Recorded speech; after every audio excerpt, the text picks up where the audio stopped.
विराजमान है, इसलिए वह गर्म दूध जाने से मेरे पांव में छाले आ गए। ऐसा अनन्य परस्पर प्रेम, आज का प्रेम ही अलग स्वरूप का हो गया। और प्रेम सदैव सिर्फ अपने बीच रह गया, लेकिन प्रेम यदि सभी के लिए हो जाए, अपने श्रेष्ठ ज्येष्ठ सभी के लिए हो जाए, तब वह प्रेम प्रेम होता है वास्तव। क्योंकि प्रेम की परिभाषा ही है स्व सुख सुखित्व और स्व जन सुख सुखित्व। अपने सुख में सुखी होना एक, और दूसरा स्वजन सुख सुखित्व, उसको बोला स्वप्रिय सुख सुखित्व। अपने प्रिय के सुख में सुखी हो जाना है प्रेम। ऐसा अनन्य प्रेम है। अद्भुत दर्शन कराया, सभी आई। यहाँ पर सभी से भगवान मिले हैं, क्योंकि इसके बाद प्रभु ने अपनी विसर्ग लीला की है। यादव कुल में किसी भी व्यक्ति के ना बचने का शाप था, तो यह लीला कैसे संपन्न हो? तो एक बार ऋषि आए, भगवान के पौत्रों ने जाकर उनसे आनंद में ठिठोली की। एक स्त्री के पेट पर में बालक होता है, तो ऋषि बता देते हैं कि यह बालक होगा अथवा बालिका होगी। तो उन्होंने कहा कि ऋषि से पूछना चाहिए, देखना चाहिए। हंसी के लिए वह सांब के पेट पर लोहे का कढ़ाई बांधकर उस पर वस्त्र उड़ा करके समक्ष ले गए ऋषि के। कहा, आप बताइए, आप ऋषि हैं तो यह कौन है? इनके गर्भ में बालक है अथवा बालिका? ऋषि ने कहा, देखो, श्रेष्ठ जनों का आदर करना चाहिए। ऋषियों के साथ, संतों के साथ हंसी मजाक, प्रमाद, धर्म प्रमाद की वस्तु नहीं, प्रमाद नहीं करना चाहिए। अरे महाराज, आप बताइए ना, अगर आप जान सकते हैं। तो उन्होंने क्रोध में आकर कहा, यह उसके गर्भ में वही है जिससे तुम सभी का नाश होगा। अब यह सुनते ही सभी डर गए। उस लौह तत्व को कूट कर चूर्ण बना करके समुद्र में फेंक दिया। उसी में एक टुकड़ा रह गया था। समुद्र से जो सर्पिस उत्पन्न हुई, उसी सर्पिस से सभी यदुवंशी आपस में लड़ करके मृत हुए। टुकड़े से जो लौह टुकड़ा बचा था, उसी टुकड़े से तीर बनाया गया और बहेलिया शिकार के खोज में जाता हुआ प्रभु एक वृक्ष के नीचे लेटे हुए थे, पांव पर पांव रख करके। और प्रभु के पांव इतने सुंदर स्वर्णमय चमक रहे थे, बहेलिए को दूर से, शिकारी को दूर से लगा यह कोई हिरण है। उसने तीर चला दिया और वही तीर आकर के प्रभु के पांव में भी लगा, जिससे प्रभु ने अपनी देह संवरण की लीला को पूर्ण किया।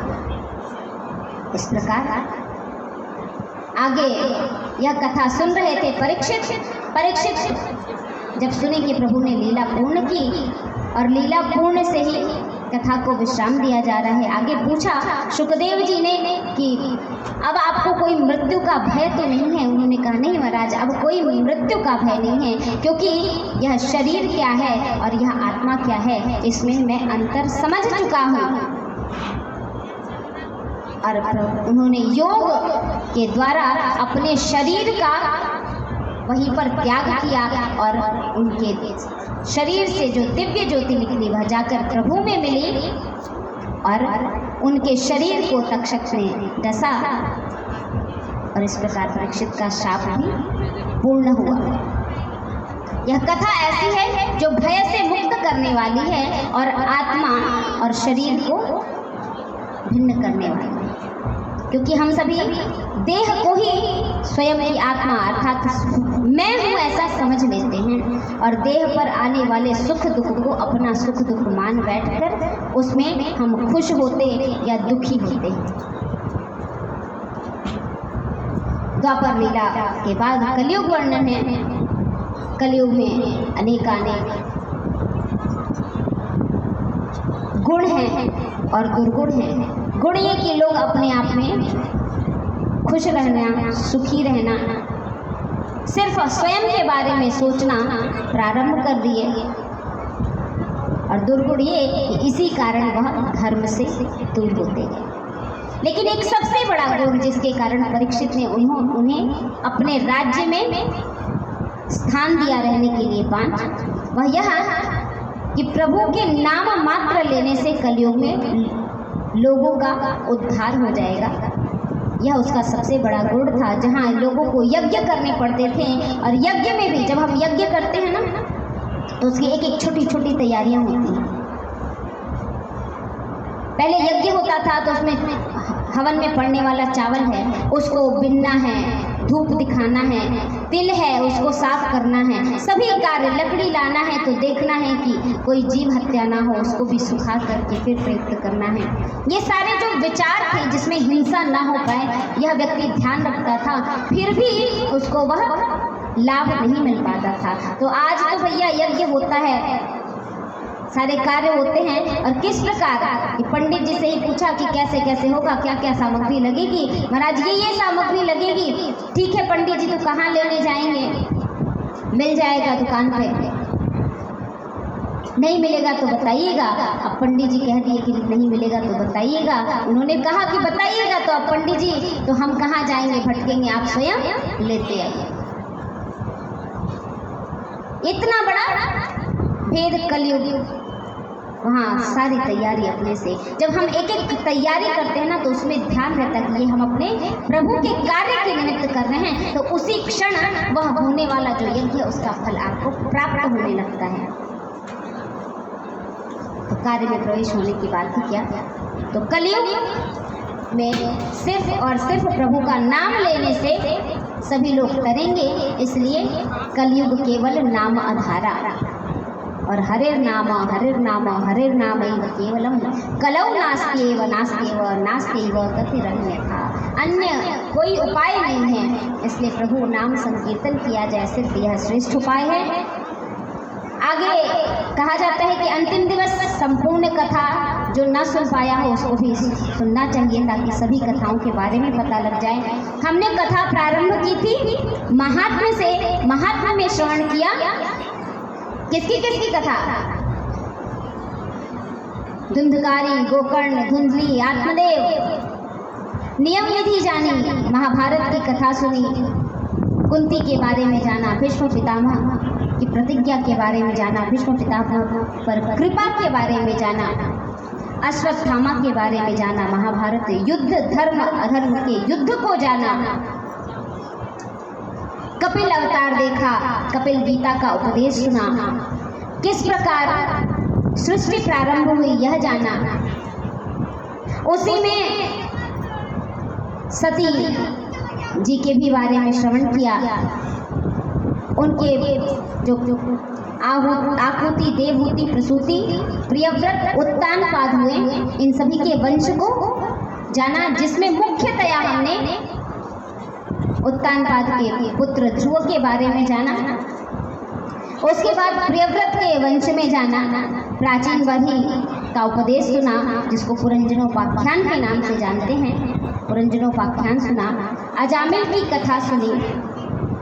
इस भारत में 7 द्वीप हुए, उसके खंड किए गए, यह भी श्रवण किया, जिसमें हम सभी किस द्वीप में रहते हैं? किस द्वीप में? हाँ, जम्बूद्वीप पे। जब हम संकल्प लेते हैं तो बोला जाता है भरतखंडे भारतवर्षे, तो उस द्वीप में रहते हैं। अजामिलोपाख्यान सुना, नाम का प्रभाव क्या होता है। हिरण्यकशिपु का उद्धार किया प्रभु ने प्रहलाद चरित्र के माध्यम से। नरसिंह अवतार की कथा सुनी, समुद्र मंथन की कथा सुनी, गजेंद्र के मोक्ष की कथा सुनी, प्रभु वामन के अवतार की कथा सुनी, त्रैलोक्य विजय के लिए आवश्यक था। राम भगवान को प्रणाम करते हुए, उनके सिर्फ वंश का वर्णन करते हुए श्री कृष्णचंद्र भगवान के जन्मोत्सव पर आए, जन्म की कथा हुई, प्रभु की छोटी छोटी लीलाओं को हमने श्रवण किया। लीलाओं के पश्चात प्रभु वृंदावन आए, अनेकों का उद्धार किया, कंस को भी मारा, मथुरा जा करके माता पिता से मिले, द्वारिका नगरी बसाई, द्वारिका में आकर प्रभु का विवाह हुआ और विवाह के बाद से प्रभु के संवरण तक की लीला आज हमने श्रवण की। उसके बाद परीक्षित का भय किस प्रकार परीक्षित भय से मुक्त हुए और वह भी प्रभु के परम पद को प्राप्त किए, यह है कथा। इसमें जो छोटी छोटी बहुत, क्योंकि कथाओं का के विस्तार में जाएंगे तो अनेकानेक बातें हैं, इसलिए कथा को सिर्फ 7 दिन में संपूर्णतया जो मुख्य मुख्य बातें हैं उनको लेकर के चलते हुए बता दिया जाता है। अन्य कुछ ऐसी कथाएं भी हैं जो अलग अलग जगह अलग अलग कथाएं भी चलती हैं। हमारी एक कथा अभी 3 तारीख से नरिया पर है, 3 मई से। आप सभी में से जिसको भी श्रवण करना हो वहाँ भी आप सादर आमंत्रित हैं, क्योंकि कथाएं जब चलती हैं ना तो विस्तार में जाते हैं तो अनेकानेक अन्य भी प्रसंग जो यहाँ हो सकता है छूते हों तो वहाँ पूर्ण हो जाएगा। इसीलिए तो कहा गया है कि मुहुरहो रसिका भुवि भावुका, बारंबार कथा का श्रवण करना चाहिए। एक बार में हम जितना ग्रहण कर पाएं फिर दोबारा सुने, उससे ग्रहण कर पाएं। इस प्रकार अनेकानेक बार ग्रहण करते करते जीवन परिवर्तित करते रहें, यही भागवत का उपदेश है, प्रयोजन है, उद्देश्य है। अंतिम में हम सभी श्लोक एक पढ़ेंगे जो भागवत का अंतिम श्लोक है। उसके बाद आपके आनंद की तरफ और आरती की तरफ पढ़ेंगे। हाँ, एक और व्यवस्था की गई है प्रभु के साथ होली खेलने की। आप लोग इतने आनंद में डूब रहे थे कि ये हुआ कि होली हो जाए। अब रंगों की होली तो आप सभी खेल चुके हैं, प्रभु के साथ पुष्पों की होली होगी। आप सभी प्रेम से उसमें आइएगा। नाम संकीर्तनम यस्य, नाम संकीर्तनम यस्य, सर्व पाप प्रणाशनम, सर्व पाप प्रणाशनम, प्रणामो दुख शमनस्तम, प्रणामो दुख शमनस्तम, नमामि हरिं पदम, नमामि हरिं पदम्। नाम संकीर्तनम यस्य, नाम संकीर्तनम यस्य, सर्व पाप प्रणाशनम, सर्व पाप प्रणाशनम, प्रणामो दुख शमनस्तम, प्रणामो दुख शमनस्तम, नमामि हरिं पदम, नमामि हरिं पदम्। नाम संकीर्तनम यस्य, नाम संकीर्तनम यस्य, सर्व पाप प्रणाशनम, सर्व पाप प्रणाशनम, प्रणामो दुख शमनस्तम, प्रणामो दुख शमनस्तम, नमामि हरिं पदम। नमामि हरिं पदम्। प्रणाम करते हुए श्री कृष्ण गोविंद हरे मुरारे, हे नाथ नारायण कृष्ण गोविंद हरे मुरारे, हे नाथ नारायण वासुदेव। कृष्ण गोविंद हरे मुरारे, हे नाथ नारायण वासुदेव। कृष्ण गोविंद हरे मुरारे, हे नाथ नारायण वासुदेव। कृष्ण गोविंद हरे मुरारे, हे नाथ नारायण वासुदेव।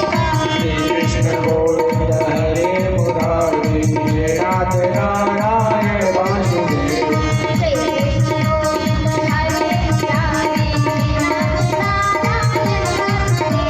श्री कृष्ण गोविंद हरे मुरारे, हे नाथ नारायण वासुदेव। प्रेम से हाथ उठाते, तालियां सभी लोग आगे से पीछे तक।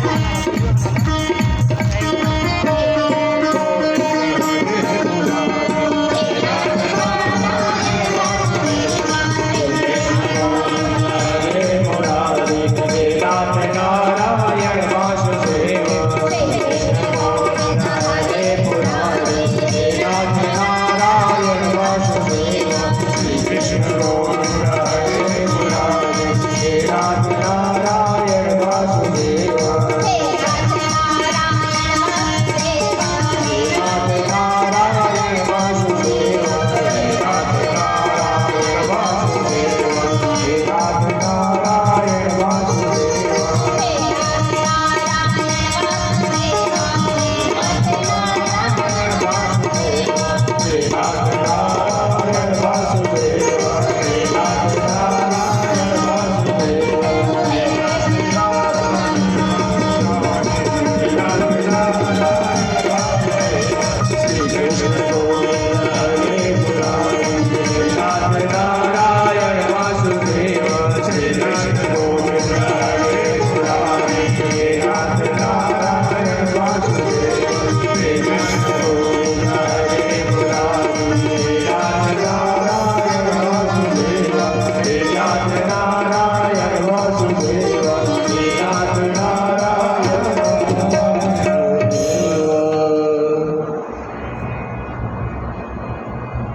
अब आप लोग के आनंद की बारी।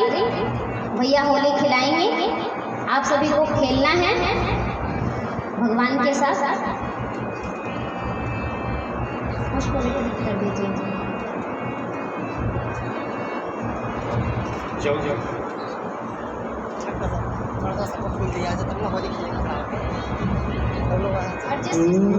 जिसको भी आनंद लेना है, नृत्य करना है, वो आगे आ जाए।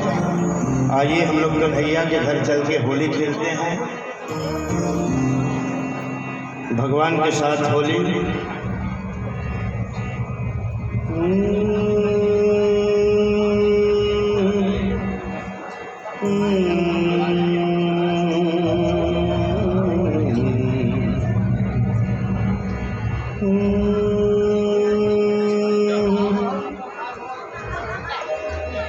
सब लोग तैयार हैं भगवान के घर होली खेलने के लिए? क्या बात है।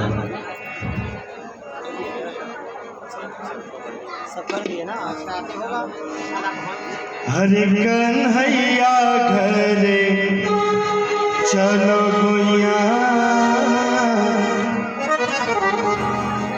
आज खेल होरी।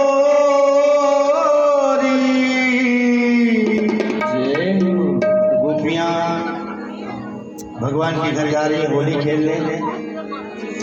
अरे कन्हैया घरे चलो गुइया, आज खेल होली। कन्हैया घरे चलो गुइया, आज खेल होली। आज खेल होली, आज खेल होली, आज खेल होली, आज खेल होली। कन्हैया घरे चलो गुइया, आज खेल होली। कन्हैया घरे चलो गुइया।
खेले होली कन्हैया घर खेलो मैया आज खेले होली आज खेले होली गैया आज खेले होली आज खेले होली गैया आज खेले होली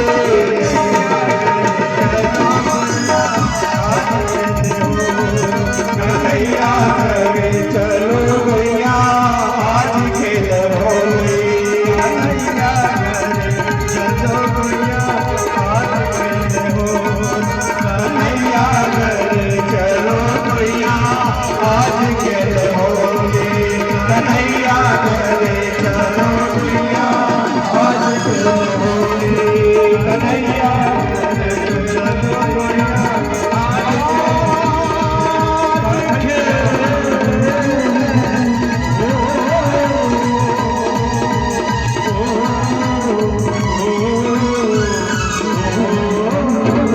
होली है हैप्पी होली होली है होली है होली है थोड़ा सा मंच से पीछे हो जाइए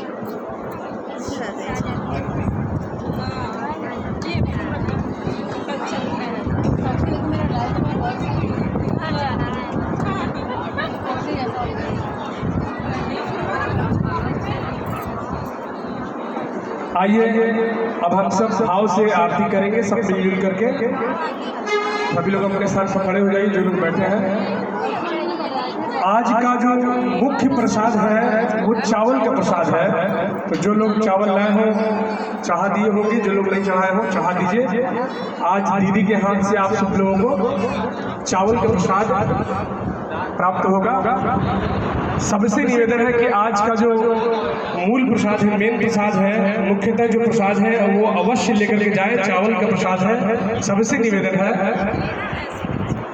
एक एक तरफ से आएंगे आरती के बाद और दीदी के हाथ से चावल का प्रसाद लेते हुए अपने स्थान पर चले जाएंगे अब आइए हम सब मिलकर के आरती करते हैं श्री भागवत भगवान की है आरती पापियों को भगवान की है आरती पापियों को ये अमर ग्रंथ ये मुक्ति पवन ये पंचम वेद निराला जगाने वाला ये अमर ग्रंथ ये मुक्ति पवन ये पंचम वेद निराला ज्योत जगाने वाला हरि नाम यही हरि नाम यही हरि नाम यही हरि नाम यही जग के मंगल में आरती पापियों भागवत भगवान की है आरती पापियों को पाप से ये शांति गीत पावन पुनीत पापों को मिटाने वाला है दर्द कराने वाला है ये शांति गीत पावन पुनीत पापों को मिटाने वाला हरि दर्द कराने वाला ये सुख करने ये सुख करने ये सुख कर